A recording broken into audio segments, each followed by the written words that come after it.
नमस्कार।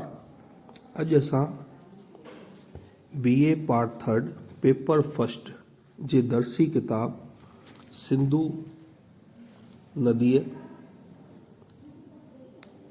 में पाणीअ जे व्याकरण में सिंध मज़मून जे बारे में पढ़ंदासीं। ही मज़मून हूंदराज पारूमल शर्मा द्वारा लिखियल आहे। हिन मज़मून में सिंधु नदीअ जे बारे में विस्तार सां ॿुधायो वियो आहे ऐं ऋषि पाणीअ जे व्याकरण में सिंधुअ जो वर्णन कंहिं तरह कयो वियो आहे इन मज़मून में बख़ूबी ॿुधायो वियो आहे। हिन मज़मून में सिंधु नदीअ में कहिड़ियूं कहिड़ियूं नदियूं मिलनि थियूं ऐं सिंधु नदी किथां शुरू थी थिए ऐं किथे ख़तम थी थिए, कीअं सिंध में थी वहे, किथां थी अचे, इन जे बारे में विस्तार सां ॿुधायो वियो आहे। हूंदराज पारूमल शर्मा पंहिंजे मज़मून में ॿुधायो आहे त प्राचीन काल में वेद विद्या जो मर्कज़ सिंधु नदी ऐं सिंधु देश हो। पोइ इहो सप्त सिंधु देश थियो, यानी सिंधु नदी ऐं उन सां गॾु वहंदड़ ॿियुनि 6 नदियुनि वारो देश। इन ई सप्त सिंधु प्रदेश में ई वेदनि जी रचना थी ऐं हिंदू सभ्यता जो वाधारो थियो। सप्त सिंधु प्रदेश खां पोइ हिंदू सभ्यता भारत जे ॿियनि प्रांतनि में पखिड़िजी वई। हिंदू वैदिक सभ्यता जो असली मर्कज़ सप्त सिंधु प्रदेश ई आहे। पाणीअ जे ग्रंथ में सिंध खे सिंध सौवीर चयो वियो आहे। सिंध देश लाइ सौवीर देश लिखण में ऐं चवण जो वैदिक ज़माने खां दस्तूर आहे। हिंदू धर्म ग्रंथनि में पुराणनि में सिंधु सौवीर इहो ॿिटो नालो सिंध लाइ चालू आहे। वैदिक ज़माने में सिंध जे राजा रहूगुण खे सिंध सौवीर पति कोठियो वियो आहे। क्रिस्त जी 7वीं सदीअ में चीनी यात्री ह्यून च्वांग सिंध में आयो हो। हुन सिंध जा 4 भाङा ॿुधाया आहिनि: हेठीं सिंध, विचोली सिंध, मथीं सिंध ऐं कच्छ।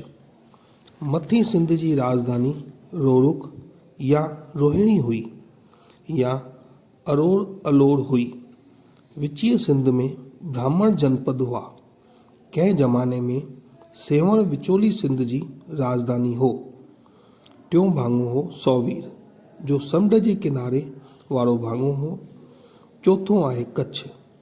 कच्छ खे पाणिनीअ स्वतंत्र जनपद ॼाणायो आहे। सिंधु नदी मानसरोवर मां निकिरी लद्दाख मां थींदी कश्मीर खे 2 हिस्सनि में विरहाए थी।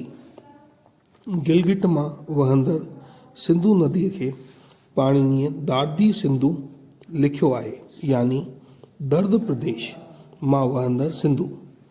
दर्द प्रदेश मां निकिरी सिंधु नदी गांधार, अॼोको अफ़गानिस्तान जे पहाड़नि ॾे वञे थी ऐं गांधार देश खे 2 हिस्सनि में विरहाए थी।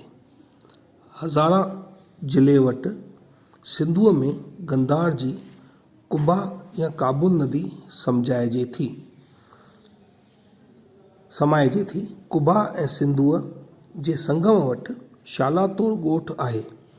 शालातोर ओहिंद खां 4 मील परे आहे ऐं तक्षशिला खां 60 मील परे आहे।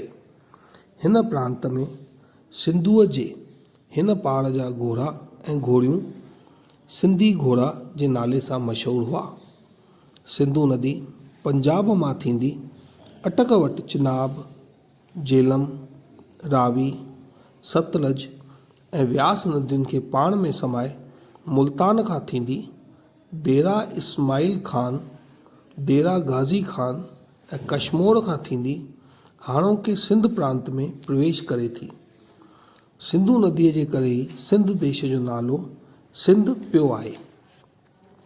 अॼु एसि ताईं पढ़ंदासीं, सुभाणे अॻिते। अॼु असां पाणीनीअ जे व्याकरण में सिंध मज़मून पढ़ियोसीं।